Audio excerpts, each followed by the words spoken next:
On the night of the 25th of August 2011, a 3-year-old woman named Risa Dura and her husband Hioki Dura were sitting together on their couch. They were in their apartment in Kanazawa City, Japan, and they were just watching some TV.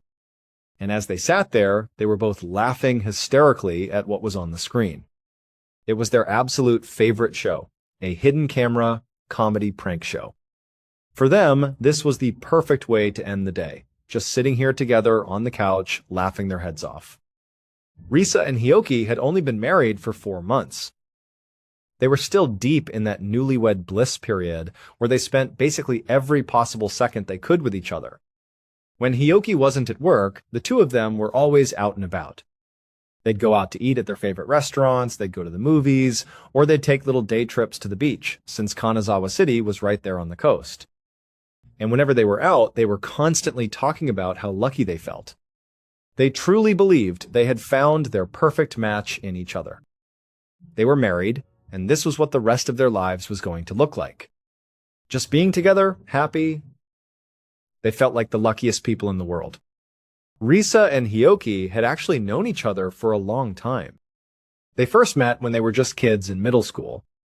But back then, Hioki was extremely shy. He was so quiet that he really didn't speak to Risa at all. He had a crush on her, but he never let it show. So, nothing ever came of it. But then, years later, after they had both finished college and were starting their adult lives, they just happened to run into each other again. And this time, Hioki, who was still a bit shy but had grown more confident, decided he had to tell Risa the truth. He confessed to her that he had always loved her all the way back in middle school, and that he still did. Risa was totally shocked by this. She had always kind of felt something for him too, but because he was so quiet, it just never seemed like he was interested in her at all. So to her, this was this incredible revelation, but it was more than just a surprise. It was incredibly romantic. It felt like something out of a classic Hollywood love story. This quiet boy she knew from her childhood had been harboring this secret love for her all these years. And so, when he finally confessed his feelings, she pretty much immediately said yes to a date. She was so excited, and from that very first date, it was just a total whirlwind. They fell completely and totally in love, and within a year, they were married.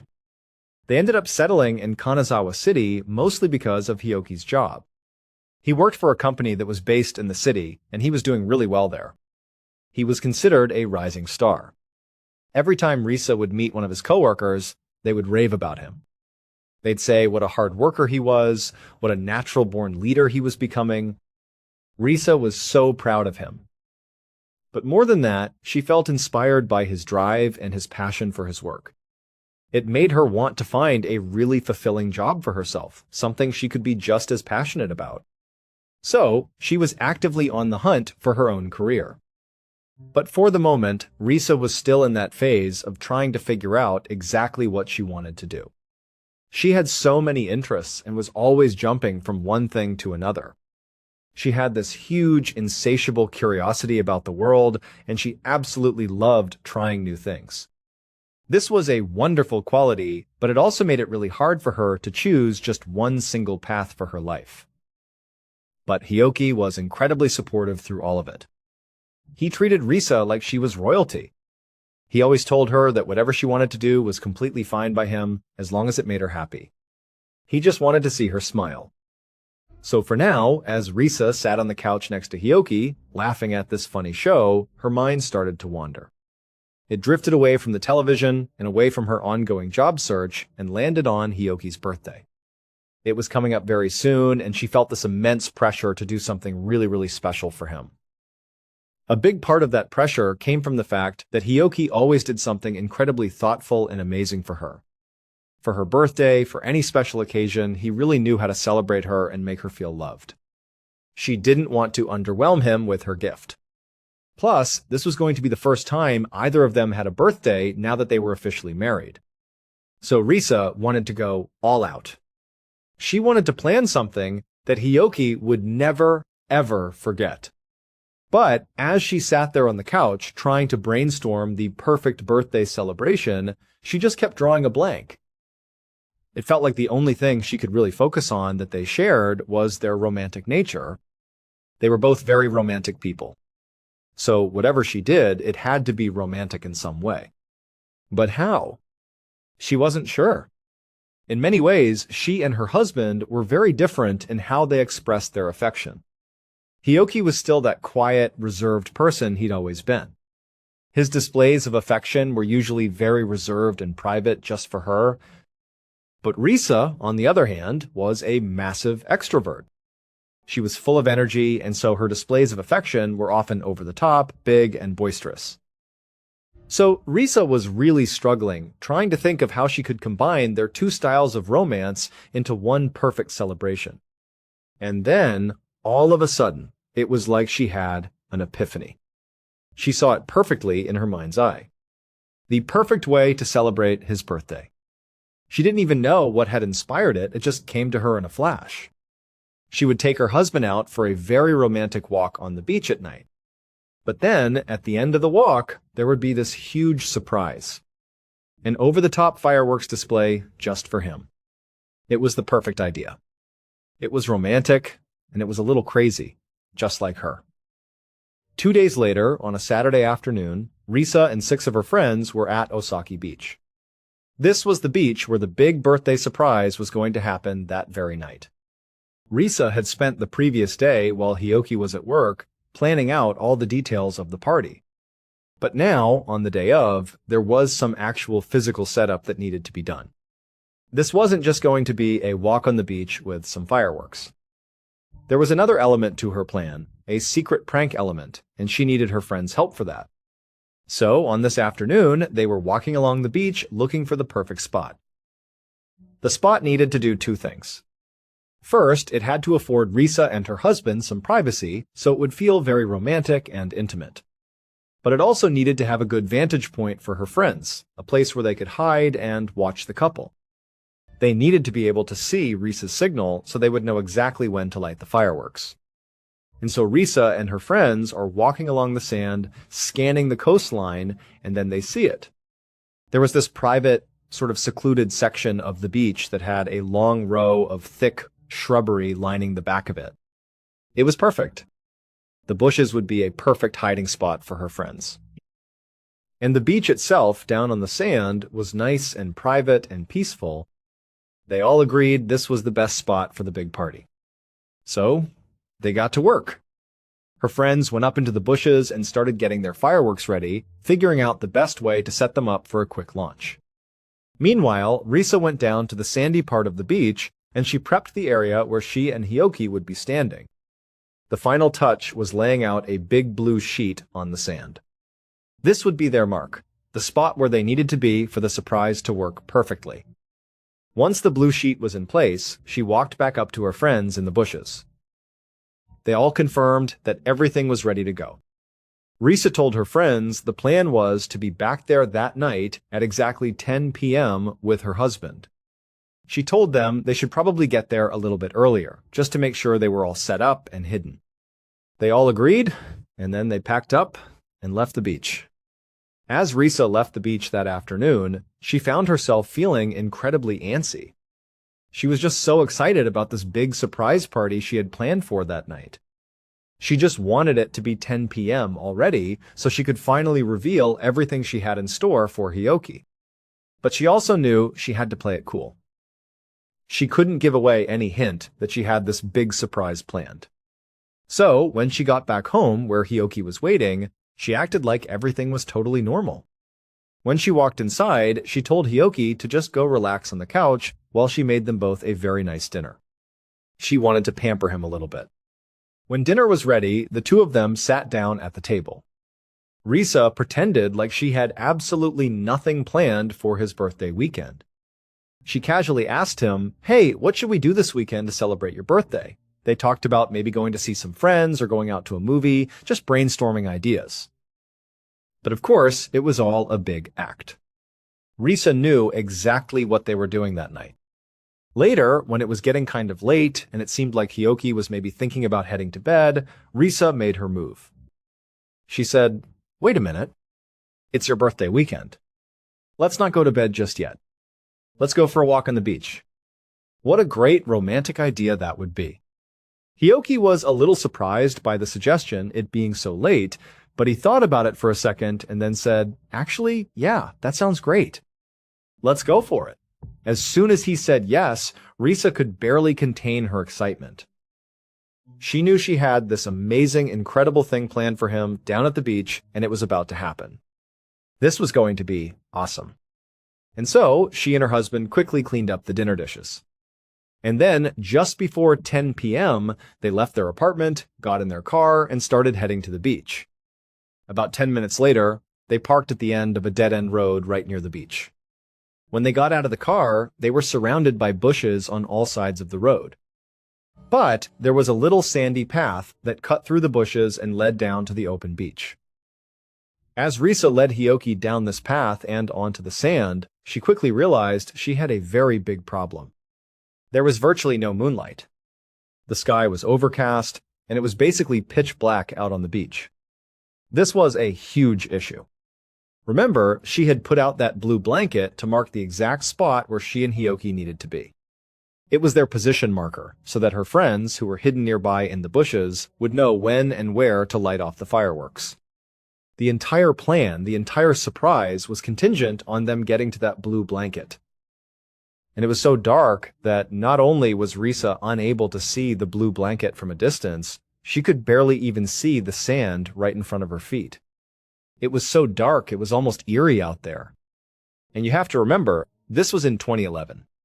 You couldn't just pull out your cell phone and turn on a powerful flashlight. That feature didn't really exist yet. So the best they could do was to pull out their phones, tap on the screen to wake them up, and use the little bit of light coming from the home screen to try and guide their way. After walking on the beach for just a short ways, Hioki actually stopped Risa. He said, "Hey, I don't think it's safe to be walking on the beach right now. We really can't see where we're going at all. Let's go back to the car and see if we have a flashlight." But Risa knew her friends were already in position. They were waiting in those shrubs down the beach, ready to light off those fireworks. And she figured they probably couldn't see very well either. She started to worry that if she and Hioki didn't get to the spot soon, her friends might panic. Maybe they'd think something was wrong, or maybe they'd light off the fireworks prematurely. She didn't know what might happen, but she was starting to get worried that her whole perfect plan was falling apart. She couldn't afford to be late. And so she told her husband, "No, let's not go back for flashlights. Let's just keep walking. It's no big deal. The sand is flat." And so the two of them continued walking along the beach, holding up their dimly lit cell phone screens to try and guide them. But pretty quickly, Hioki started to notice that Risa seemed really anxious, and she was walking way too fast. This was supposed to be a peaceful, romantic walk on the beach, but Risa was walking like a woman on a mission. She was striding ahead of him, clearly trying to get somewhere specific. But he didn't understand where she was trying to go. Finally, he called out to her and said, "Hey, what's going on? Why are you walking so quickly? What are we doing out here?" And so finally, she just stopped. She turned and looked at her husband, and she was about to tell him what was actually going on. She felt like the surprise was ruined at this point anyway, and she basically needed his help if they were ever going to find this blanket and figure out where they needed to be. But right as Risa opened her mouth to tell her husband what was going on, suddenly, it was like the whole world went completely black. There was no more ambient light from their cell phones, no more minimal moonlight. Nothing. Just absolute blackness and then a sudden, jarring silence. At that exact same time, Risa's friends were not that far away, hiding up in the bushes just like they had planned. But, much like Risa and Hioki, they had also been dealing with the problem of not being able to see anything. It was so incredibly dark.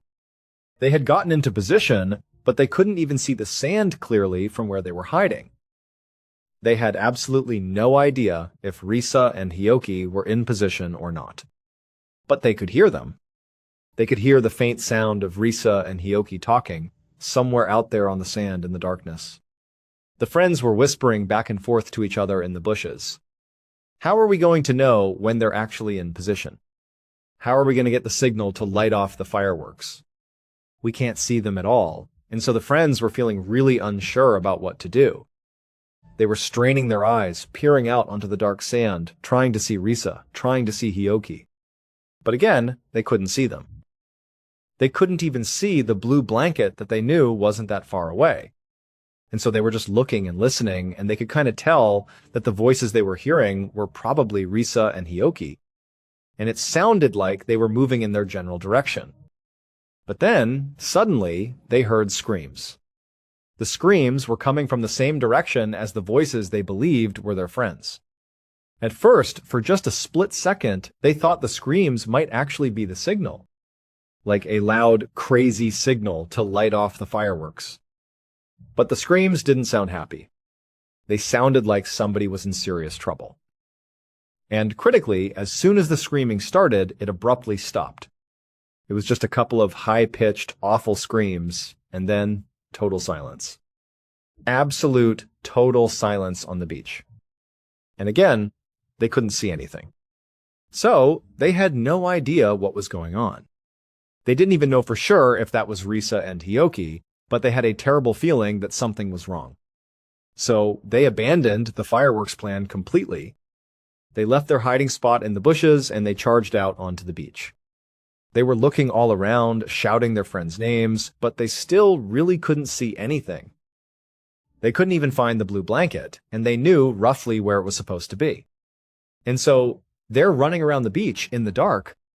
They're calling out for Hioki and Risa, but they're not hearing anything back. For a full 30 minutes, they were just running around in a panic, looking for their friends, just knowing in their gut that something bad had just happened. And then, at some point, one of the friends doubled back. They went roughly to the area where they knew the blue blanket was supposed to be. And that's when they made a discovery. It would turn out that when Risa and Hioki were out on that beach, walking around in the total darkness, Risa actually did find the blue sheet that she had set up. Except it was so dark that even though they were, at one point, literally standing on the blanket, she and Hioki couldn't even tell it was that dark. Now, that might not seem like it would be catastrophic until you consider what was underneath that blanket.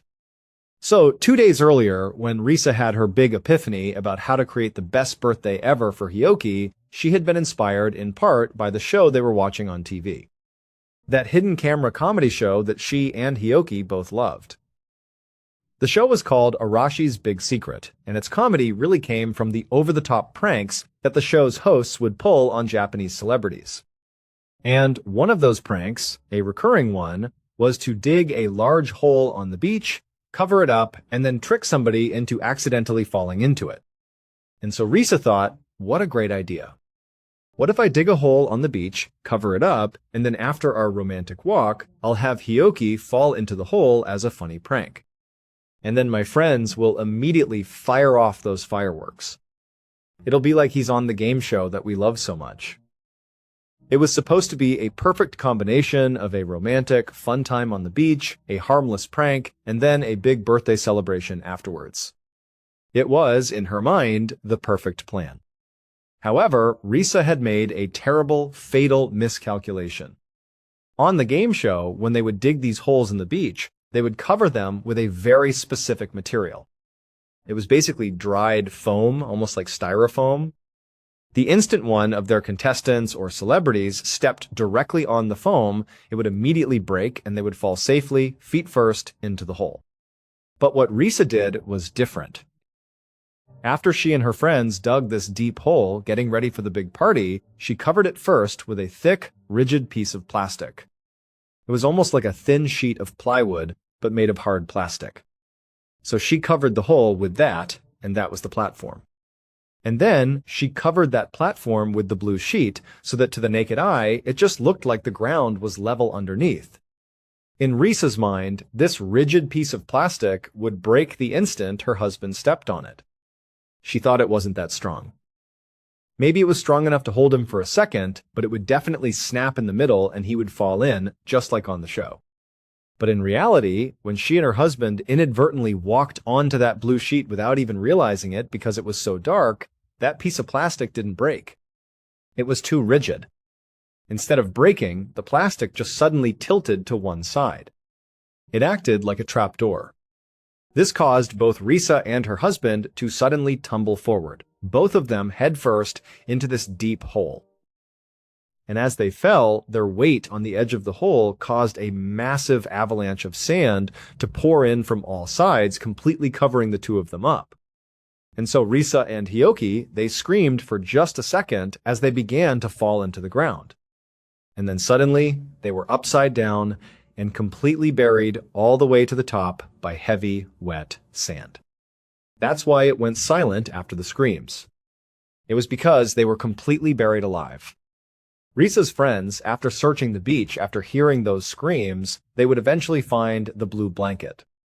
It was partially submerged in the sand. They really didn't know what had happened, but because of the screams and what they were now seeing, they just immediately called the authorities. When the emergency crews came out to the beach, it would take them nearly 30 minutes to finally dig Risa and Hioki out from that hole. But by that point, it was far too late. They had both suffocated to death. One morning, in the winter of 1856, a 27-year-old explorer named Dr. Edward Fogel sat down for breakfast.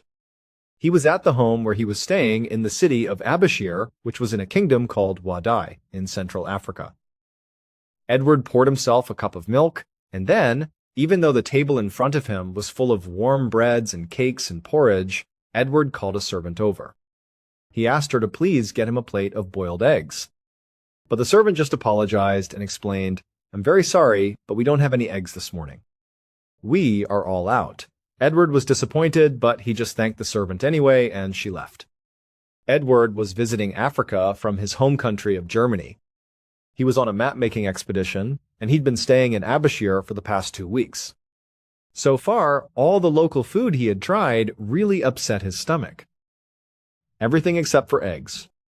So, for literally every single meal since he had arrived, the only thing he would eat was eggs. And now, because they were out of eggs, despite there being all this other perfectly good food to choose from, he knew he couldn't eat it without getting sick. And so, he would just have to go hungry. But outside of the food issue, overall, Edward thought the city of Abashir was okay. He had been given the chance to meet the king, who had then arranged for him to stay in this very nice home that was owned by a local noble family. And the area itself was extremely beautiful. Edward was on track to be the very first European to successfully make a detailed map of it, which meant that he would essentially be creating history. But Edward just really was not getting along with the local people. They seemed to him to be kind of suspicious of him for no reason, and Edward couldn't believe it. They didn't seem to care at all that he was this famous map maker who had come all the way there from Germany to literally put their, what he considered to be, insignificant city onto the map of the whole world. Why didn't they appreciate that? He just couldn't understand it. And now, adding insult to injury, Edward couldn't even eat any breakfast. And so, feeling pretty annoyed, despite all the effort the family had clearly made to feed him that morning, Edward stood up from the table and he left to go spend the day exploring. He walked out into the front courtyard of the home, where another servant was waiting with Edward's horse. Edward spent most of his days in the city just kind of riding around and drawing maps of the streets and the alleyways. But today, this servant warned Edward that he really ought to stay inside. The servant told him it was not safe for him to go out into the city today. At this point in time, the kingdom that Abashir was a part of was at war with several neighboring nations. And so, as a result, everybody in the city was very worried about spies. This meant they were extremely suspicious of any foreigners, like Edward. Now, for the most part, the locals had sort of put up with his presence so far, but to them it just seemed like he was always watching them, always writing in his notebook, but never talking to anyone. And so they had started to gossip about him. But Edward, after being given this warning by the servant, did not take it seriously at all. Instead, he kind of scoffed and said, it's no big deal. I'm not going to be out there for very long anyways. Nothing's going to happen. He then told the servant that he had another plan for the day. His big plan was to leave the city of Abashir and go to this nearby mountain. He wanted to climb up the mountain and get a bird's-eye view of the entire city from the top to help him finish his map. But when Edward said that, the servant looked truly horrified. He told Edward that he simply could not do that because the mountain Edward was clearly talking about was sacred. Nobody was allowed to climb it. It was a very important rule to the people who lived there. But to Edward, this warning didn't land at all. Instead, he just saw it as more evidence that the locals just didn't appreciate what he was doing for them. He was on a very important mission, a mission that was, in his mind, far more important than anything that was sacred to them. And so Edward, he thanked the servant for the warning, but also basically said, look, I'm going to do what I'm going to do because this is really important. And so he said, I'm going to go hike that mountain and I'll see you tonight when I drop off the horse. And then Edward climbed onto the horse and he rode off. But Edward didn't come back. He didn't come back that night, or the day after, or the day after that. And pretty soon, it became very clear that Edward Fogel was missing. Word of Edward's disappearance ultimately made it back to Germany pretty quickly, specifically to the Geography Society that had sent him to Africa on this map-making mission in the first place. So the Geography Society and the German public were very concerned, and they sent several search parties to Africa to go look for Edward. But despite multiple serious attempts over several years, nobody ever found him or figured out what happened to him. And because of this, Edward sort of became famous back in Germany. People began to see him as this brave explorer who thirsted for knowledge and went daringly into the unknown. They imagined all sorts of dramatic and tragic things that might have happened to him. Maybe he had been assassinated by a rival kingdom or taken prisoner. Or maybe he discovered something holy or ancient that he wasn't supposed to see. And so, in time, the story of Edward Fogel got bigger and bigger. He became like a symbol of German pride. This was our great explorer. He had done something amazing, clearly. Also adding intrigue to this already very bizarre mystery was the fact that all of the people who actually went to Africa to look for Edward, all the members of those search parties over the years, literally every single one of them died. Now, we know how those searchers died. It was due to local violence or disease or just plain bad luck. But it sort of added to the intrigue of this mystery. The idea that everybody who went looking for Edward didn't come back, that became part of the lore. And so this mystery just continued to grow and grow. It was passed around and things were embellished and things were fictionalized until finally, almost 20 years after Edward disappeared, another explorer named Gustav Nachtigall decided that he was going to be the one who finally figured out, once and for all, what actually happened to this guy. And so, in the early winter of 1874, Gustav is now in the courtyard outside of his apartment in Abashir. He had actually traveled to Africa to begin his search for the answer. What happened to Edward? And he's standing in this courtyard along with his translator, whose name was Ahmed. The two of them were sitting across from an elderly man who was friends with the current king of Abashir. This elderly man had, at one point, lived in one of the apartments across this very courtyard. And so Gustav asked this old man if he had ever met with a European man about 17 years earlier. And Ahmed translated the question for him. And the old man said, yes, he had. He remembered that one European man had come to meet with the king around that time. He said the man had always been writing in this notebook, but he had never seemed to want to speak to anybody and had, for the most part, just kept to himself. But the old man said that, beyond his general impression of the guy, he really didn't know anything about him. He had no idea what he was doing there or what ultimately happened to him. So at this point, both Gustav and Ahmed had been in Abashir for 2 months. And in that time, they had been trying to ask around and see if anybody remembered Edward. And so far, they had run into a few people who did seem to remember him, like this older man, because it was pretty rare to see a European person in the city. But unfortunately, nobody had any specific information on how or when Edward had disappeared. Or, in the rare case that they did seem to know more, they refused to talk about it. And so for Gustav, on the one hand, This was incredibly frustrating. All he wanted was the truth. But on the other hand, as he ran into more and more people who seemed apprehensive to even talk about Edward at all, that sort of suggested that maybe something really bad did happen to Edward when he was in Abashir. And if that was the case, if some horrible fate befell him, Gustav knew there was one person in this city who almost certainly would know the truth. But Gustav basically couldn't ask this one person any questions about Edward without being incredibly offensive. Because this one person was the current king of Abashir, King Ali. And it would have been his father who had met Edward and arranged for him to stay with that noble family when he was doing his map making. And so for Edward to have been killed or captured, or if something horrible had happened to him while he was in Abashir, well, King Ali's father would have had to have given the okay. Or he would have at least known about it and been okay with it. He would have known something, making him complicit in whatever happened to Edward. And so to ask King Ali, hey, what do you think happened to Edward?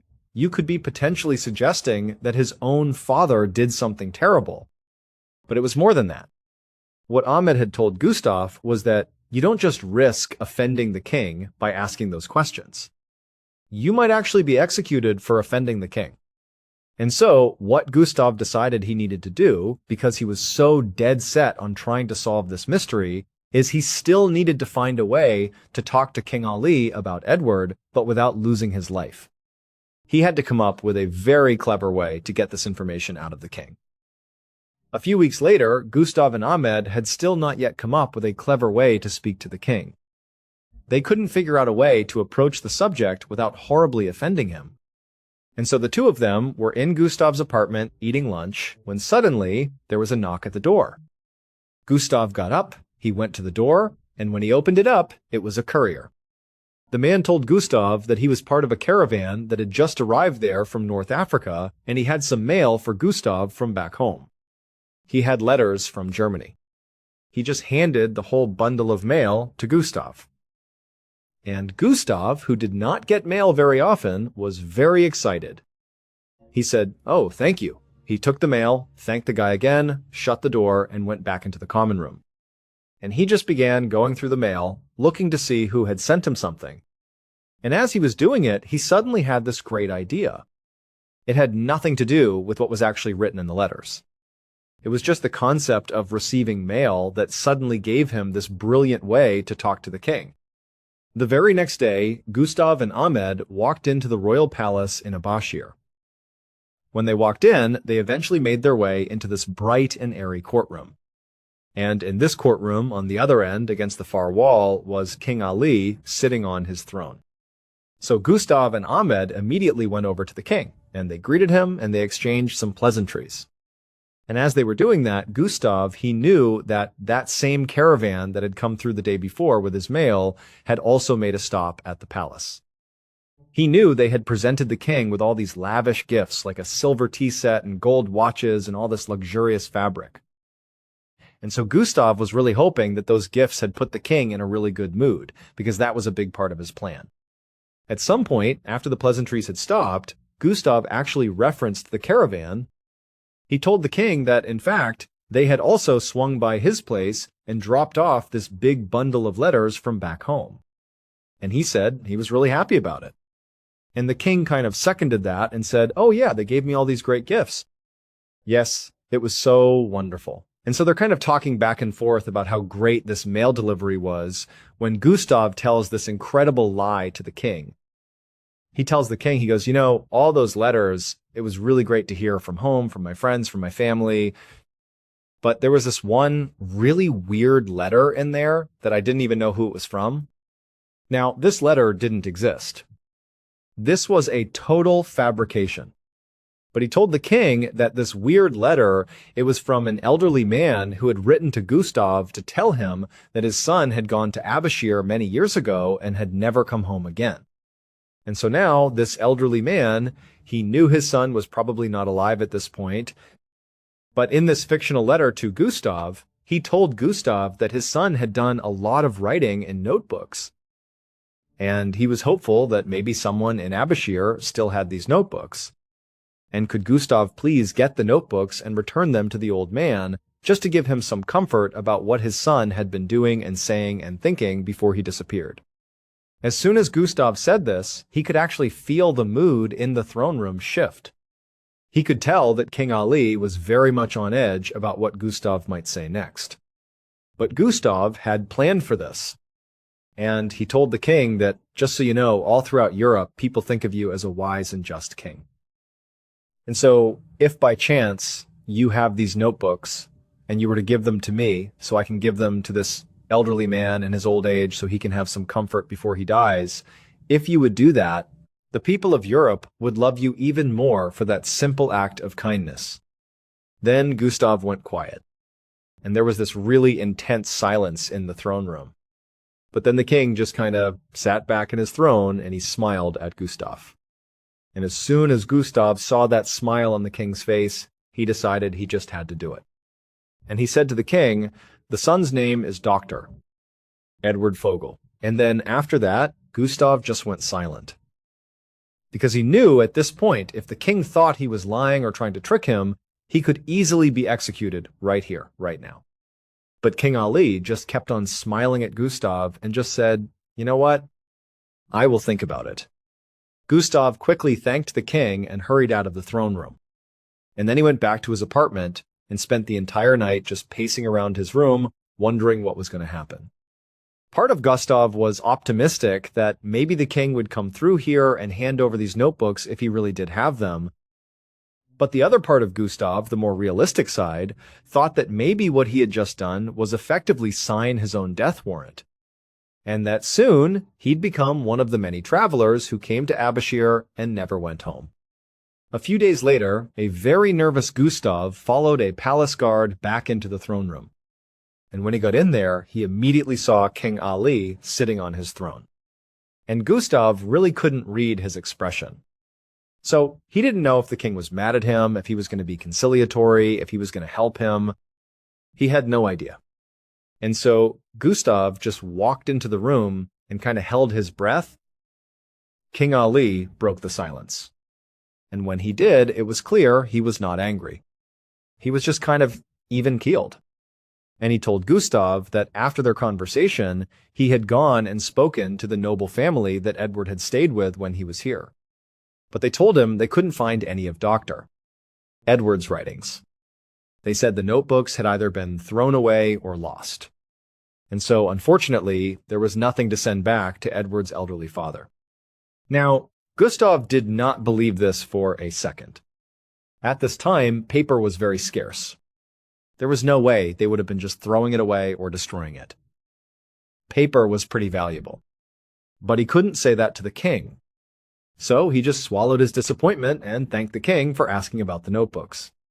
And then Gustav hoped that at this point he'd be allowed to leave. But one of the guards put their hand on Gustav's shoulder and said he needed to follow him. And at this point, Gustav's stomach dropped. He assumed he was about to be taken away, to be punished for asking about Edward in the first place. And so Gustav's hands were shaking and his heart was racing as he followed the guard out of the palace and out into the courtyard. There were some horses tied up and waiting for them. Gustav felt nauseous as he followed the guard through the city streets, and he wondered if he should just try to make a break for it and try to escape. But he looked down different streets and alleys and realized that would be totally useless. The palace guards would find him in minutes. So there was nowhere for him to go. And so Gustav had no choice but to just keep on following this guard. Through the city they went. And then eventually they got to the city gates. And Gustav was horrified as they left the city and just began riding out into the wilderness over towards this huge mountain in the distance. And as they were making their way towards this mountain, all Gustav was thinking is that at any moment here, they're going to just dump me here to die, or they're going to ambush me, or something bad is going to happen. At some point, the guard led Gustav all the way to the foot of that mountain. And there, the guard abruptly stopped and climbed off his horse. He just turned around and faced Gustav. And he says, "I am going to tell you exactly what happened to Edward." And Gustav was kind of shocked by this. He really didn't know what was going to happen here. He didn't even know if he was still in danger at this point. But now he was just holding his breath, waiting for this mystery to potentially finally be solved. And so the guard, he looked at Gustav and he said, Edward committed an unforgivable crime. And he was punished for that crime. Now, at this point, Gustav was shocked. Edward was this very well-traveled and highly respected guy. And it just didn't make sense that he would commit any crime, let alone an unforgivable one that apparently cost him his life. And so Gustav kind of blurted out, "What crime? What did he do?" The guard explained that from day one, Edward had made lots of enemies in Abbashir. He basically spent his days riding all around the city and staring at everybody and writing in his notebooks, but never talking to anybody. And so people began to gossip that maybe he was a spy. And then also, the guard said Edward had climbed their sacred mountain despite being told not to, the mountain that was literally right behind them. And then also, the guard said Edward was just totally unpleasant and just kind of a snobby person that nobody liked. But the guard said, none of that is actually what caused Edward to be punished. Edward's unforgivable crime, the one that caused his downfall, was his insatiable hunger for eggs. At every single meal, he refused all the food his noble host prepared for him and demanded eggs. In Abbashir, eggs were quite rare and were considered a precious gift. And Edward demanded them at every single meal, and he ate all of that noble family's eggs. And so eventually, the nobles, they could not stand Edward's disrespect. And so they went to the king. And the king, who agreed this was just awful what Edward had done, decided the only appropriate punishment was to take Edward and drag him out to the base of that sacred mountain and literally beat him to death. Dr. Edward Vogel, the proud symbol of Germany's exploring spirit, was executed because he ate an offensive number of eggs. Gustav was unharmed. He, unlike Edward, had actually bothered to learn the local customs and was highly respectful. And so he was allowed to leave the city even after being told what happened to Edward. And he would become the first European ever to leave Abbashir alive. As for Edward's notebooks and maps, they were never found. Thank you so much for watching. Let me know what you thought of today's episode in the comments. And remember, we have a whole playlist of true crime episodes ready for you to binge right now. Until next time, see ya. Hundreds of years ago, in the dense forests and rolling hills of what we now call Richland County, Wisconsin, a young indigenous warrior was walking with purpose toward the center of his village. He was a member of the Ho-Chunk Nation, a proud and resilient people who had called this beautiful land home for generations. The warrior was strong and brave, one of the best hunters in his tribe, and he had been summoned by his tribal chief. As he walked, the familiar sounds of village life surrounded him, but a sense of unease hung in the air. He had a strong suspicion about why the chief wanted to see him, and when he arrived at the village center, his fears were confirmed. Standing there with the chief were 9 of the other strongest and most capable men of the tribe. They stood quietly, their faces serious. The warrior knew immediately this was about the 3 missing boys. 2 days earlier, 3 teenagers from the village, boys on the cusp of manhood, had gone out into the wilds on a deer hunt. It was a rite of passage, a chance to prove their skills and contribute to the tribe. But they hadn't returned. 48 hours had passed, a full 2 suns had set, and there was still no sign of them. Their families were growing more and more frantic with each passing hour. They had pleaded with the tribal chief to send a search party, their voices filled with a desperate worry that was starting to infect the entire village. The chief had initially been hesitant. It wasn't completely out of the ordinary for hunting parties, even young ones, to be gone for a couple of days. The forest was vast, and a good hunt could take time. But the families insisted they had a bad feeling, a deep, gnawing sense that something was terribly wrong. Finally, after 2 full days of waiting, the chief agreed. It was time to act. And so, here was the young warrior standing before his chief and the 9 other men. The chief looked at him with trust and respect and asked him to lead the search effort. He would be in charge of this party of 10, responsible for finding the boys and bringing them home safely. In truth, the warrior felt it might be a bit of an overreaction. 10 of the tribe's best men for 3 teenagers who were probably just fine, maybe a little lost or extending their trip to seem more impressive. But he would never question the chief's command or disrespect the family's fear. He accepted the duty without hesitation. Of course, he would go. The 10 men gathered their supplies. They took their most reliable bows, quivers full of arrows, and sharp spears. They packed dried meat and skins filled with fresh water, not knowing how long the search might take. They said their goodbyes to the anxious villagers who had gathered to see them off. The air was heavy with hope and fear. Then, as one, the 10 warriors left the village, following the well-worn path that all hunters took when they ventured out into the great forest. The lead warrior was a master tracker. His eyes could read the forest floor like a storybook. Almost immediately, he picked up the trail of the 3 teenage boys. He could see their distinct footprints in the soft earth, and for a moment, he felt a wave of relief. This would be simple. They would follow the tracks, find the boys camped out somewhere, give them a stern lecture about worrying their families, and then guide them back to the village. It would all be over by nightfall.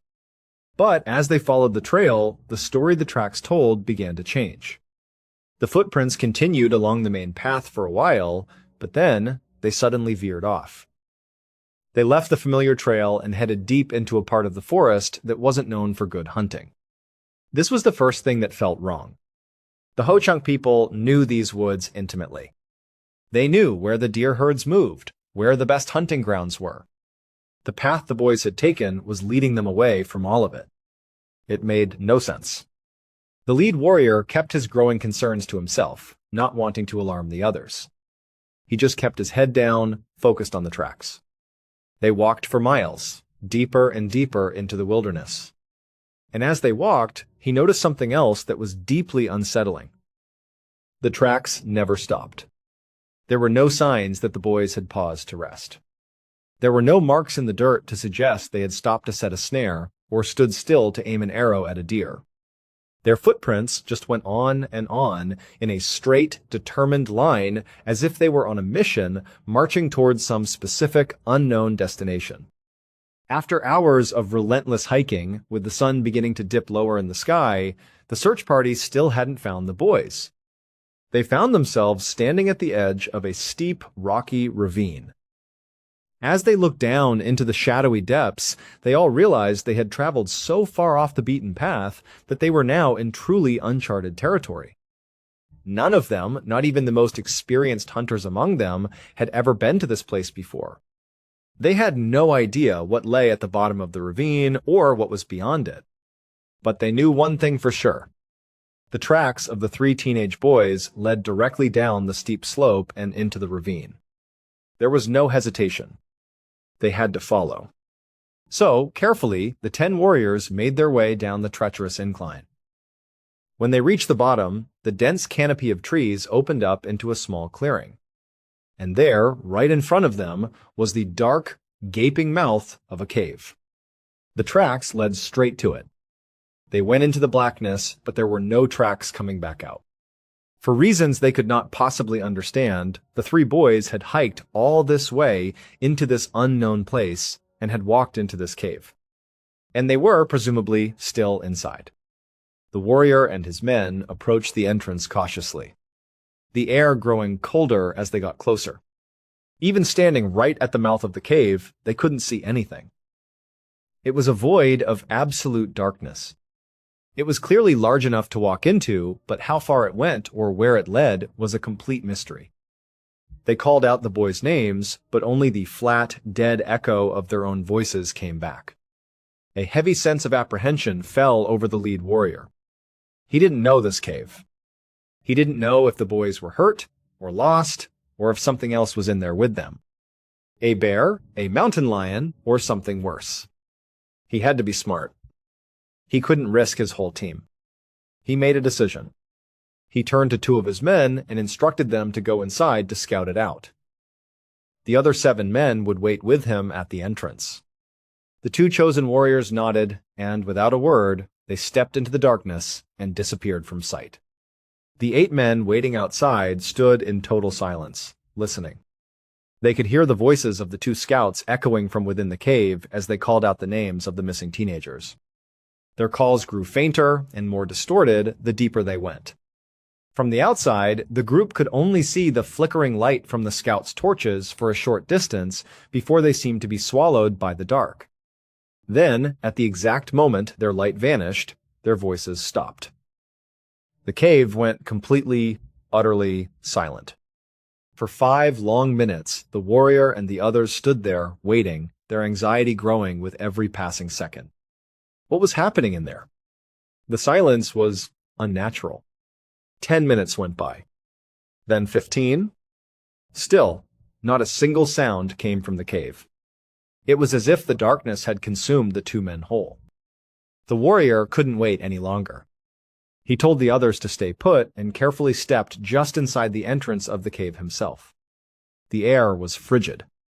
He began calling out the names of the 2 men he had just sent in. His voice echoed through what felt like a vast empty space, but there was no reply. At least, not at first. Just as he was about to call out again, he heard something. It was a faint sound, coming from deep, deep within the cave. It sounded like a low, mournful wail. At first, he thought it was a single voice, but then it seemed to multiply, as if other voices were layering on top of each other, creating a strange, discordant harmony. And then, with a sudden, chilling realization, the warrior understood what he was hearing. It wasn't a wail of pain, it was a chant. And it was a chant he knew all too well. It was the death song. It was the sacred, final chant a Ho-Chunk warrior sings only when he knows he is about to die. The moment the other 7 men outside heard it, they knew exactly what it was, too. They surged forward to the mouth of the cave, their faces masks of alarm. "We have to go in," one of them said. "They're in trouble." Something is wrong. Before the lead warrior could give an order, before he could form a plan, 6 of the 7 men charged into the cave. Their loyalty to their brothers overrode everything else. They ran headlong into the darkness, their own voices now echoing as they called out, chasing the sound of that terrible final song. The lead warrior and the 1 man who had stayed back with him stood frozen at the entrance, listening to the chaos. They heard the 6 men running and yelling, their sounds mixing with the haunting reverberation of the death song. And then, just as suddenly as it had started, everything stopped. The chanting ceased. The yelling stopped. The cave was plunged back into that same profound, eerie silence. The lead warrior and the last remaining man were alone, their hearts pounding in their chests. They listened, straining to hear anything, but there was nothing. Just quiet. And then it began again. The rhythmic chanting. The death song. But this time, it was different. It was no longer just a couple of voices. It was a chorus. Dozens of voices, it seemed, all layered on top of each other, chanting the death song in a powerful rhythmic wave of sound that seemed to shake the very ground beneath their feet. The sound poured out of the cave, a horrifying announcement of death on a scale he couldn't comprehend. At that moment, the lead warrior faced an impossible choice. Every part of his being, every rule of their warrior code, screamed at him to go in there, to fight for his men, to die with them if he had to. But another part of him, a logical, cold part, knew the truth. Something evil was happening inside that cave. If he and the last man went in, they would not come out. Their story would die with them. No one would ever know what happened. And so, in an act that went against every fiber of his soul, he made a decision. As the death song echoed all around them, he and the other man turned their backs on the cave and they ran. They ran for miles, not stopping, not looking back, fueled by terror and grief. They ran all the way back to their village, arriving long after nightfall, breathless and on the verge of collapse. They found the tribal chief and told him everything that had happened. The chief listened, his face grim. He declared that at first light they would all go back. The entire village. They would go back to that cave and they would get their people out. The next morning, as the first rays of sunlight pierced the forest canopy, a massive group assembled. The tribal chief, the lead warrior, the other survivor, and nearly 100 other members of the tribe, men and women, banded together. They marched out into the wilderness, a somber and determined procession, retracing the steps back to the ravine, back to that cursed cave. When they arrived, the cave was just as they had left it. It was quiet. The tracks leading in were still there, undisturbed. There were still no tracks leading out. Everyone they had lost was still inside. But this time, they had a plan. The lead warrior didn't know how they could possibly succeed, but the chief was confident. He addressed the crowd, his voice steady. "We will not go in as small groups," he announced. "We will not be separated. We will go as one. We will lock hands, all of us, and form a great line. We will never let go of the person next to us. We will walk into that cave together, as one body, and we will find our people." It seemed like a brilliant idea. There was strength in their numbers, strength in their unity. Nothing could happen to them if they were all connected. So, the great human chain was formed. The warrior who had survived the previous day was placed at the very front of the line. The lead warrior was second, his hand gripping the first man's tightly. Behind him, stretching all the way out of the cave, was a line of nearly 100 people, all holding on to each other. When everyone was ready, they began to move forward, a single shuffling entity stepping into the cold darkness. They walked slowly, cautiously. After about 50 feet, the cave passage made a sharp turn to the right. As the front of the line rounded the corner, they were plunged into absolute pitch-black darkness. No light from the entrance could reach this far. The lead warrior couldn't see a thing, not even his own hand in front of his face. All he could feel was the tight grip of the man in front of him and the man behind him. He squeezed their hands back, a silent promise that they were in this together. The man at the front of the line kept calling out the names of the lost, his voice swallowed by the immense blackness. As they shuffled deeper, the walls of the cave seemed to press in on them, the air growing thick and heavy. And then they heard it. From somewhere in the deep, the death song began again. It started low, a soft, rhythmic chant, but it grew steadily in volume and intensity until it was a booming, deafening chorus that echoed off the walls and vibrated in their chests. Panic began to ripple down the line, but there was nowhere to go. They were deep inside, trapped in the dark, with that horrible sound. The lead warrior held on as tightly as he could, trying to be an anchor of calm for the others. He tried to keep moving forward. But then, he felt it. The hand of the man in front of him, the leader of the line, suddenly went slack. It just slipped out of his grasp. The lead warrior lunged forward into the blackness, his hand grabbing at empty air. The man was gone. There was no scream, no sound of a fall, nothing. He had simply vanished. The lead warrior was now at the front of the line. He wanted to stop, to scream for everyone to turn back, but he felt a strange, irresistible force pulling him forward, deeper into the cave. It was a compulsion he couldn't fight. And then, to his absolute horror, he felt his own mouth open. He heard his own voice, completely against his will, join the terrible, chanting chorus of the death song. At that moment, chaos erupted. The human chain broke. People screamed in terror, letting go of each other, turning and scrambling blindly back towards where they thought the entrance was. It was a stampede of pure panic in the suffocating darkness. Minutes later, the survivors stumbled out of the cave, gasping and crying, blinking in the daylight. The tribal chief, who had remained outside, rushed to calm them. He quickly did a head count, and his heart sank. Over a dozen more people were gone. They had not come out. And the cave, which moments before had been filled with screams and the sound of the death song, was once again completely, unnervingly silent.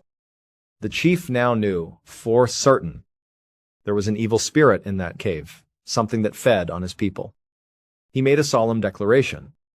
No one from their tribe would ever step foot in that place again. They could not lose anyone else. The cave was not a place of mystery. It was a tomb. And so, they sealed it. They worked for hours, rolling massive boulders, piling rocks and dirt, until the entrance was completely blocked, hidden from the world forever. Centuries passed. The story of the cave that swallowed warriors was passed down from generation to generation. For the Ho-Chunk people, it became a legend, a terrifying campfire story to warn children about the dangers of the woods. Many who heard it wondered if it was real, or just folklore meant to scare them. They would never know for sure. Fast forward to the year 1930. A man named Paul Seafort, a well-known antique dealer in Richland County, Wisconsin, had a passion for hiking and history. He loved to explore the deep woods, searching for indigenous artifacts left behind by tribes like the Ho-Chunk Nation. One day, while hiking far off any established trail, he came across a secluded ravine. He climbed down, and on the far side, he noticed a strange pile of rocks. It looked unnatural, like a man-made mound, covered in moss and overgrown with grass. His curiosity got the better of him. He walked over and started pulling some of the rocks away. He quickly realized this was no random pile. These boulders had been placed here deliberately for a reason. After clearing away enough of them, he uncovered what they were hiding, the dark opening to a cave. He knew he had found something special. It took a lot more work, but he finally managed to create an opening just big enough to squeeze through. He was sure that a sealed cave like this must hold incredible artifacts inside. He went home and gathered supplies, including a strong lantern, and returned another day. He squeezed through the opening he'd made and entered the cave. He walked down the initial passage until he came to the sharp right turn. He followed it, and soon the ceiling began to get lower and lower, forcing him to crouch.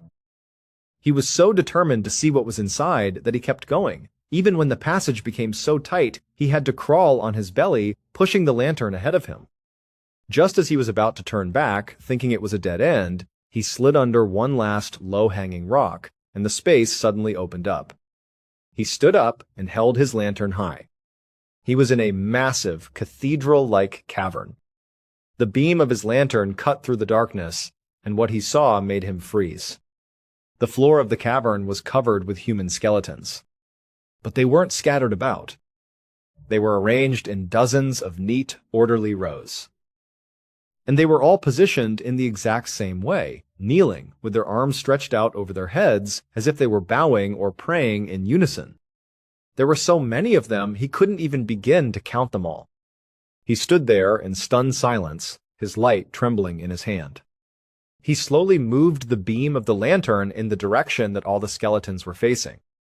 And there, at the far end of the cavern, he saw what they were all bowing to. Carved directly out of the stone wall of the cave was an enormous, imposing chair. A throne. And the throne was empty. The sight of those kneeling skeletons and that vacant throne filled Paul Seafort with a deep, primal fear. He forgot all about artifacts. He forgot about history. He just knew he had to get out. He turned and scrambled back through the narrow passage as fast as he could, not looking back, and fled the cave. He later told his incredible story to a journalist at the Milwaukee Journal, and it was published, creating a permanent record of his discovery. But the article, and Paul's account, left the world with two chilling, unanswered questions. What truly happened to all of those people inside that cave?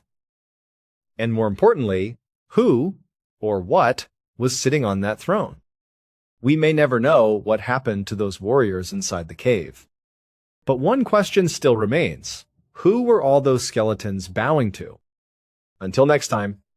It was a cold afternoon in the winter of 2015, in 5-7 year. Old Patricia Duray was asleep on her couch inside her home in France. She had the day off from her job as a reporter for a local radio station, and she decided to spend it relaxing, just watching a movie. But at some point, she'd clearly drifted off. The sound that woke her was the familiar ding of her cell phone. Patricia slowly opened her eyes, feeling groggy and a bit disoriented. She blinked a few times, letting her living room come back into focus. The movie was still playing quietly on the television, the credits rolling. She must have been out for a while. She reached over to the coffee table and picked up her phone to see who had messaged her. The screen lit up showing a new text, but it was from a number she didn't have saved in her contacts. She tapped on the notification, and the message that appeared on her screen was strange, to say the least. It read in French, "The castle wants you. The castle is calling you. Come." For a moment, Patricia just stared at the words, completely baffled. It made no sense at all. It sounded like something out of a bad horror movie. She scrolled up, and that's when she saw there were other messages in the thread from this same number, messages she had received months ago. And in that instant, she remembered exactly who this was. The person sending these cryptic texts was a middle-aged woman named Bérengère. About 8 months before this, Bérengère had approached Patricia while she was out in public. She had seemed frantic, telling Patricia that she was in desperate need of her help. The reason, Bérengère had explained, was that she worked in a castle, and that castle was haunted. Now, for most people, this would be a very strange request to receive from a stranger. But for Patricia, it wasn't entirely out of the ordinary. You see, in addition to being a well-respected local news reporter, Patricia Duray was also a self-proclaimed psychic medium. She genuinely believed she had the ability to communicate with the dead, and it was a part of her life she was very passionate about. In fact, she was quite famous for it throughout France. Because of her public profile, both as a journalist and as a medium, she attracted a lot of attention. People would often come to her with stories of paranormal activity. They'd claim their house was haunted, that they'd seen a ghost, or that strange things were happening that they couldn't explain. Patricia always tried to approach these situations with an open mind, but she was also a pragmatist. She knew that most of the time there was a perfectly logical explanation. More often than not, when she would follow up on these claims, she'd discover that the ghostly whispers were just drafty windows, the footsteps in the attic were the house settling, and the eerie shadow was just a trick of the light. There were rarely any actual spirits to communicate with. So, the vast majority of the time, when someone approached her with a story about a haunting, she took it with a grain of salt. When Bérengère had first come to her 8 months ago, talking about a haunted castle, Patricia's internal reaction was basically, sure it is. She was polite, of course, but she didn't really believe it. Bérengère, however, had been very persistent. She was clearly distressed and desperate for help. So, mostly just to be kind and to end the conversation, Patricia had given the woman her phone number. Almost immediately after, Bérengère had sent her a couple of texts, but Patricia had intentionally ignored them, filing it away as just another likely dead end. But now, 8 months later, here was Bérengère again, texting her with this bizarre and dramatic message about a castle calling for her. For some reason, this time, it was different. Maybe it was the strange wording of the text, or maybe it was just the fact that Patricia had a rare day off with nothing else to do. Whatever it was, her interest was piqued. She found herself feeling a strange sense of inspiration, a little pull of curiosity. She decided she would actually follow up on this one. She was going to go check out this castle and see for herself what this supposed haunting was all about.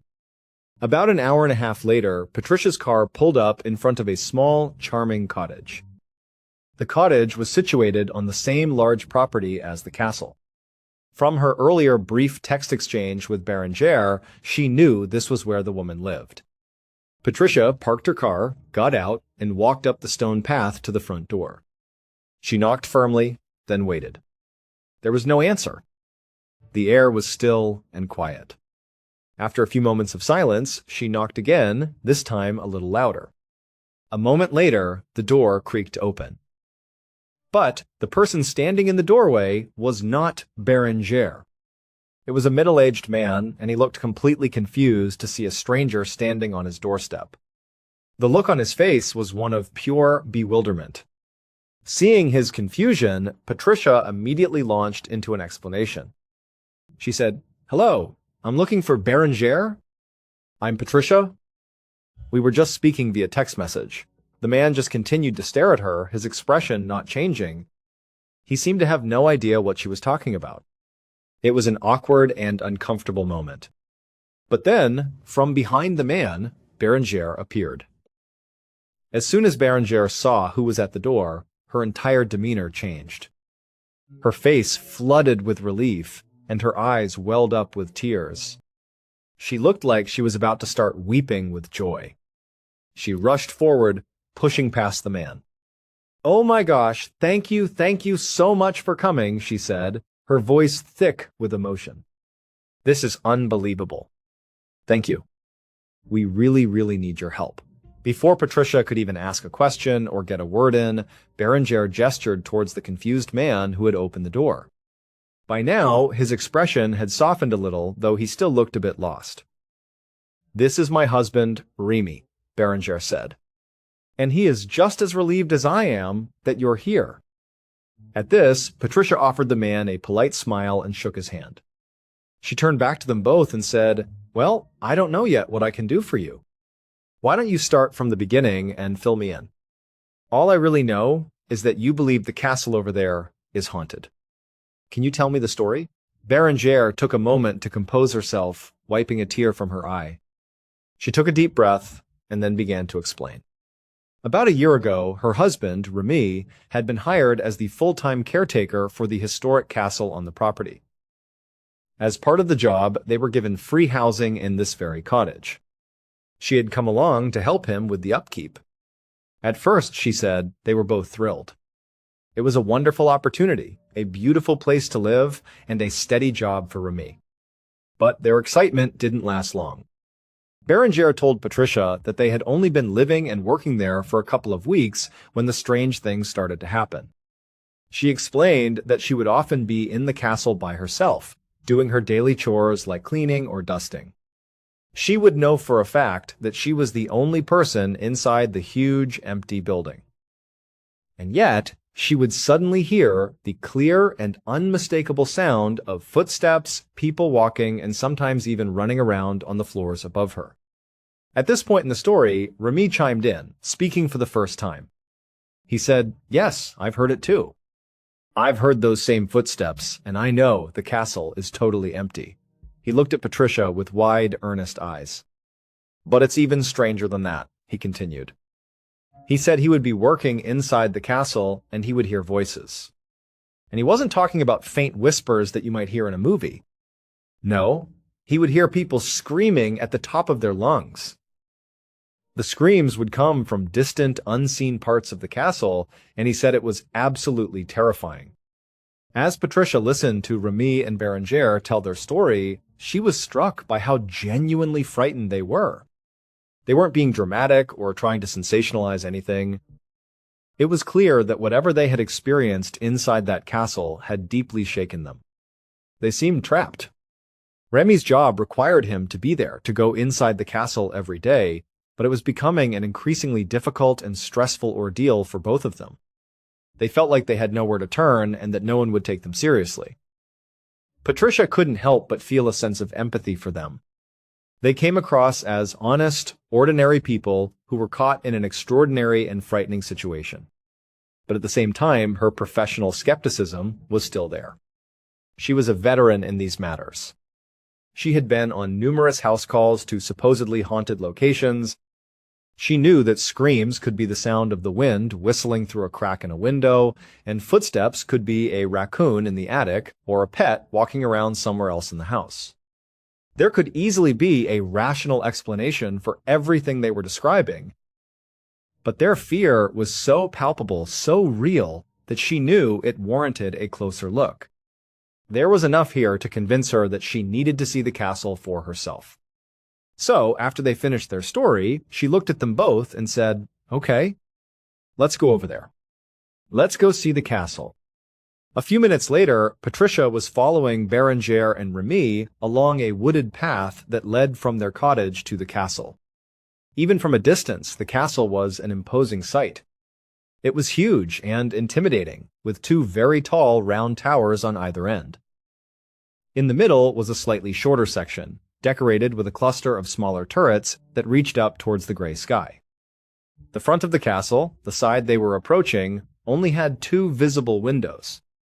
For a fleeting second, as Patricia looked up at them, she had an uneasy feeling that the windows were like two giant eyes, and the castle itself was watching her approach. she quickly shook the feeling off, telling herself not to get carried away, and kept walking. A few moments later, they arrived at the castle's massive front door, which was made of thick, dark wood. Remy pulled out a huge, old-fashioned key ring that was heavy with dozens of keys. He found the right one, inserted it into the lock, and turned it with a loud, metallic clank. Then he pushed the heavy door open and stepped aside, gesturing for Patricia to go inside first. Patricia took a steadying breath, trying her best to remain professional and objective. She was not going to buy into the hype just yet. This could still be something completely normal. But as she stepped over the threshold and into the castle, she found herself in an enormous, empty space known as the Great Hall. The first thing she noticed was how incredibly dark and cold it was inside. Of course, it was an old stone castle, so a certain level of cold was to be expected. But this felt different. It was an eerie, penetrating cold that had nothing to do with the temperature. The air itself felt heavy, thick, with a kind of oppressive silence. It was not a welcoming place. It was the kind of place that made you want to turn around and leave immediately. Patricia took another deep breath, trying to center herself and focus on the task at hand. She looked around the Great Hall more closely. There were a few windows on the far wall, but their heavy wooden shutters were all closed tight, plunging the room into shadow. Directly in front of her was a grand, sweeping stone staircase that led up to the upper floors. To her right and to her left, she could see long, dark hallways that she knew must lead to dozens of other rooms. After a few moments of just taking it all in, Patricia turned to Berenger. She said, "Okay, so you mentioned you've heard footsteps upstairs when you knew this place was empty. Can you remember what you were doing on any of those occasions? What were you doing the last time you heard the sounds?" Berenger thought for a second and then nodded. "Actually, yes, I do remember," she said. "The last time it happened, I was closing the shutters on those windows over there. And I know I heard people walking around upstairs while I was doing that." Instantly, Patricia's practical mind went to work. That could be it. Maybe the sound of the old heavy shutters moving was creating some kind of echo or vibration that in this cavernous space could be mistaken for footsteps. It was a plausible theory. "Okay," Patricia said, "let's go test the shutters. Let's just see if that could be causing the strange sounds you're hearing." Berenger and Remy didn't seem offended by her suggestion at all. In fact, they seemed eager to find a rational explanation for what was happening. They wanted it to be something simple. So, the three of them walked over to one of the large windows. Patricia reached out, grabbed the wooden handles of the shutters, and pulled them open. Then she pushed them closed. She did this a few more times, listening carefully. But there were no strange sounds. There was the creak of the old wood and the thud as they closed, but certainly nothing that could be confused with the sound of footsteps running around upstairs. It was a dead end. This was not the explanation. Still, just to be thorough, Patricia decided she would try one of the other shutters. Maybe one of them was faulty or made a different noise. She walked over to the next window and reached for the shutter. But before her hand even made contact with the wood, a loud, sudden, high-pitched shrieking sound echoed through the entire castle. It seemed to come from somewhere high above them on one of the upper floors. And then, just as suddenly as it had started, it stopped, and the castle was plunged back into a deadly, unnerving silence. Immediately, the hairs on the back of Patricia's neck stood on end. It was an unmistakable sound, a human-like shriek of terror or pain. She turned to look at Remy and Berenger. They were both frozen, their faces pale with fear. They had obviously heard things like this before, but it was clear that it was just as terrifying every single time. Patricia stood there for a moment, her heart pounding, not sure what to do next. She forced herself to stay calm. Wait a minute, she told herself silently. That couldn't have been what it sounded like. There has to be a logical explanation. Part of the reason for her skepticism was that even in all her years as a psychic medium, she had never experienced anything so direct, so visceral. A ghostly scream was something you saw in movies, not something that happened in real life. So she turned to the terrified couple and said in a calm voice, "Look, I obviously heard that too. But let's not rule out that it could have been the wind or something else. Let's not jump to conclusions here. Let's be rational. Let's be pragmatic. Let's just search the castle and see what we're dealing with." Remy and Berenger did not look reassured in the slightest, but they nodded meekly, willing to follow her lead. But before anyone could move, before anyone could even take a step, it happened again. Another sudden, loud, high-pitched scream ripped through the silence, this time from a different location upstairs. It sounded like a different voice. And then, once again, it was gone, leaving only a ringing in their ears and a thick, heavy silence. At that moment, it became very clear to Patricia and certainly to the couple that this was not the wind. The castle might just be haunted after all. There was something very wrong happening here. As Patricia stood there, trying to process what was happening and figure out what their next move should be, because she was now, by default, the expert in charge, a powerful and strange feeling came over her. She would later describe it as a pull, like a magnet was inside her, pulling her in the direction of where the screams had come from. She felt an overwhelming and undeniable urge to go upstairs, to the second floor, to find the source of those sounds. She felt like she had to. It wasn't a conscious decision, it was a compulsion. She wasn't even sure if it was her own psychic abilities kicking in, or if it was the castle itself drawing her deeper into its shadows. Without saying a word to Remy and Berenger, without even a glance in their direction, Patricia silently turned and began to walk, almost as if against her will, towards the huge stone staircase that led to the upper levels. The castle was now completely silent again. The only sound was the soft echo of their own footsteps on the stone floor as they moved towards the stairs. Remy and Berenger, their faces masks of terror, huddled closely behind Patricia, following her lead, not knowing what else to do. Up the stairs they went. Patricia was still in the grip of that intense feeling, that pull that she couldn't control. Up and up the stone steps she climbed, with the frightened couple close behind. No one spoke. The only sound was their breathing and the scuff of their shoes on the stone. They went all the way up to the third floor, which is where she felt the screams had most likely originated. At the top of the stairs, Patricia, acting almost on instinct, turned to her left and started walking down a long, dark hallway. The hallway was lined with closed doors on either side. Again, the castle was unnervingly quiet. All they could hear was the sound of their own footsteps echoing in the narrow space. Down the long hallway they walked, all the way to a dead end. And at the very end of the hallway, there was a single closed door. At this point, Patricia, almost as if she were a different person, turned and spoke to Remy in a sharp, almost aggressive tone. "Get your keys out," she commanded. "Open this door." She didn't even know why she was being so forceful. The words just came out of her. Berenger, however, spoke up, her voice trembling. "The owner of the castle," she whispered, "they told us this is the one room we are not allowed to go in. We've never been inside. We can't go in there." Patricia just looked at her, her expression unyielding. "I don't care," she said, her voice firm. "We have to go in. Open the door. I'm going in. I have to go in this room." Berenger looked at her husband, her eyes wide with fear and uncertainty. Remy just gave a slight shrug. They were in way over their heads and had no idea what to do. They figured they had to trust Patricia. She was the expert after all. So Remy pulled out his big ring of keys again.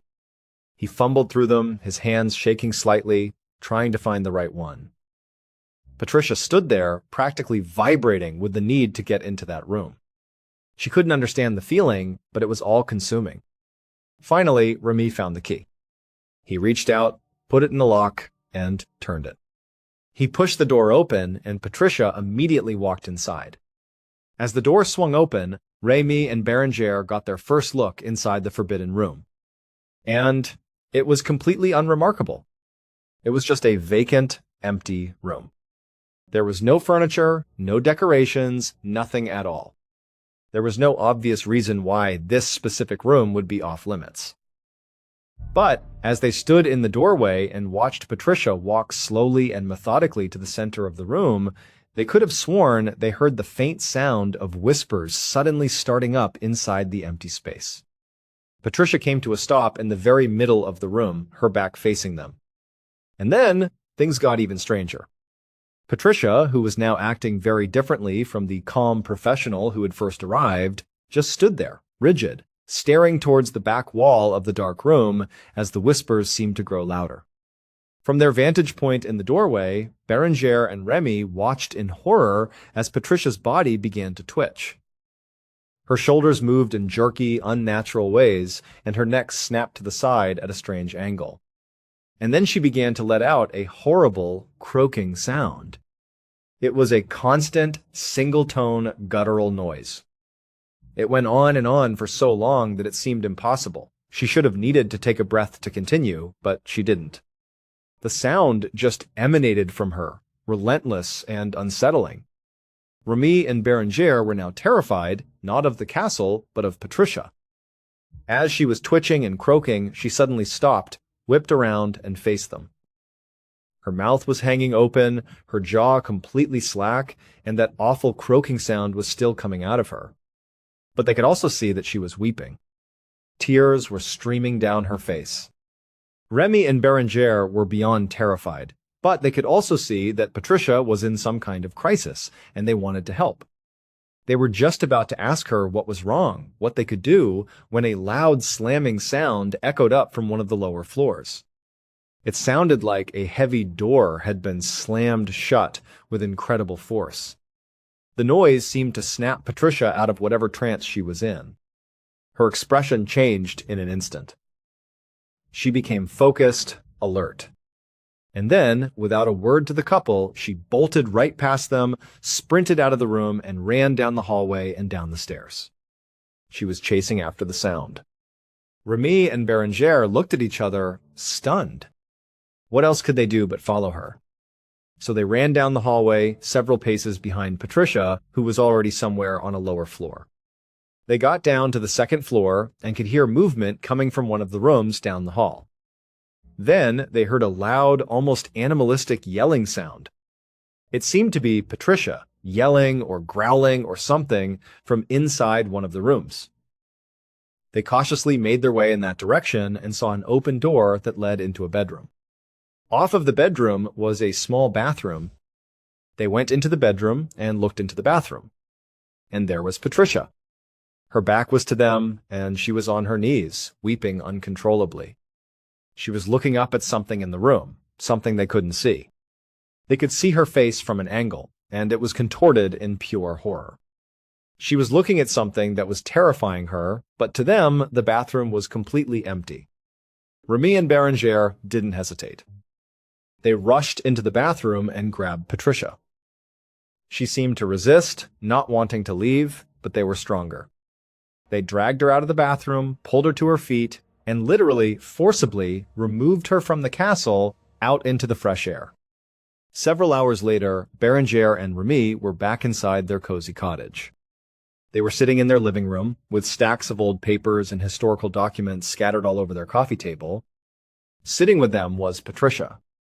By this point, she was mostly back to her normal self, but she was still visibly shaken by what had happened inside the castle. She was now able to explain to the couple what she had experienced from her perspective.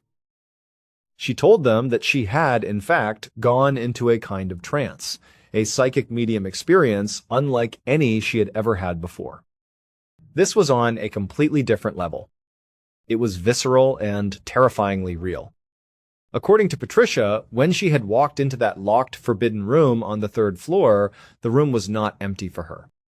When she was pulled in there, what she saw was a room filled with people, entities, or ghosts. Berenger and Remy couldn't see them, but Patricia could. She said they were all wearing different kinds of clothes, from different time periods. There were people dressed in medieval peasant outfits, women in Victorian dresses, and men in 20th century business suits. But the most powerful impression she got was not their appearance, but their emotional state. She could feel how lost and scared these spirits were. They seemed to be in trouble. Patricia said she felt like she was pulled into the center of the room and then anchored there, unable to move. As she stood there, these ghosts began to crowd in on her, getting closer and closer, as if they were desperately trying to get her help. She felt overcome by a suffocating, claustrophobic feeling. It wasn't their physical presence that was overwhelming her, it was their sadness. Their collective loneliness and desperation washed over her in waves, and it was so powerful and so awful that it made her weep uncontrollably. Eventually, she said, she was able to force her body to turn around and at least look towards the exit. That's when she heard the loud slamming door from downstairs. The sudden noise seemed to startle the spirits, and they backed away from her, which gave her the chance to bolt from the room. Patricia then explained that when she ran out and started heading in the direction of the slammed door, the feeling of being pulled was very different. The pull that had led her up to the third floor had felt neutral, maybe even positive, like something was guiding her to help. But this new pull, leading her down to the second floor, felt totally different. It was dark. She knew that something evil was pulling her towards it. But still, almost against her own will, she ran down the hallway, down the stairs, and into that bedroom, with Berenger and Remy following behind. When she went into the bathroom, she saw something so terrifying that she just collapsed to her knees and began to scream. That was the animalistic wailing that the couple had heard. What she saw was an enormous, tall, Guzek figure. It was the ghost of a man, covered in deep scars, wearing rusted chainmail armor, like a knight from a long-forgotten time. She said he radiated pure evil. It was a dark, malevolent presence. She knew that was the source of the dark feeling that had pulled her there. She felt like it was trying to pull her to her death, and she believes that it was only because Remy and Berenger came in and physically pulled her away that she was able to escape. After Patricia finished her incredible story, the three of them sat in silence, trying to process what had just happened. They had to figure out what it all meant. They quickly decided to focus on the most immediate threat, the evil entity, the tall man in the rusted armor. Who was he? And what did he want? Berenger and Remy had already gathered up a bunch of historical documents about the castle, and they had spread them out on the coffee table. Together, they started going through them, looking for any clue that might explain who this terrifying spirit could be. As they were looking through the old papers, one particular section caught Patricia's eye. She felt a strange pull towards it, a feeling that she needed to read it. It was a section about a knight named Jean who had lived in the 14th century.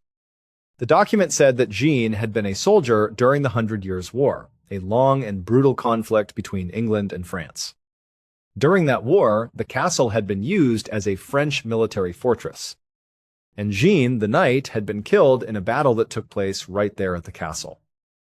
After Patricia read this out loud, she told Berenger and Remy that she just had a feeling. She couldn't explain why, but she was certain that the evil spirit she had seen in the bathroom, the tall man in the armor, was the ghost of Jean. However, even if she was right, it didn't solve their problem. They still didn't know why he was there, why he had appeared to her, or why any of this was happening, and who were all the other ghosts in the room on the third floor. None of it made any more sense. Berenger eventually looked at Patricia and asked, "What do you think all this means? What do we do?" But Patricia was still deeply shaken. She was a renowned psychic, but she had never experienced anything this intense. It was truly terrifying. She just shook her head and said, "Look, I'm overwhelmed. I need to go home. I need to go home and just think about all of this. I need to process what happened here." Remy and Berenger were obviously disappointed, and probably terrified at the thought of being left alone with the haunted castle, but they understood. They couldn't force her to stay. So, Patricia got up and left, leaving them alone with their fear. After she was gone, Berenger and Remy made a pact. They agreed that even though it was Remy's job to look after the castle, it was just too dangerous to go inside for now. They would stay away, at least until Patricia came back and they could figure out what to do. For the next couple of days, life was surprisingly normal for them. As long as they stayed away from the castle, nothing strange happened at all. They just lived in their cottage and tried to go about their lives. But Patricia didn't call, and she didn't come back. She was at her own home, trying to come to terms with her terrifying experience. And during this time, Bérengère started to feel a strange sensation in her chest. It was a feeling of needing to go to the castle. It was a pull, very similar to what Patricia had described. She tried to ignore it, to fight it, but the feeling just grew stronger. She felt this undeniable compulsion to go over there. Then one day, Remy was looking out the window of their cottage, and he saw his wife, Bérengère, walking purposefully across the lawn, straight towards the front door of the castle. He knew immediately what was happening. He thought there's no way she should be going in there. We agreed. He ran out of the cottage, raced over to her, and literally grabbed her and pulled her back just moments before she could go inside. When he pulled her away, she seemed to snap out of it, and she couldn't even explain why she was there. She just said, "I don't know. I just felt like I had to come over here." But that wasn't even the strangest thing that happened in those few days. Shortly after that incident, a random man had wandered onto the castle grounds.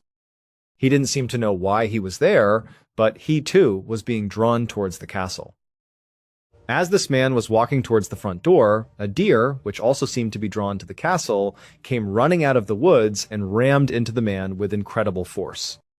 He was injured so badly that he had to be hospitalized, and he actually lost an eye in the incident. After this happened, Bérengère and Remy knew they couldn't wait any longer.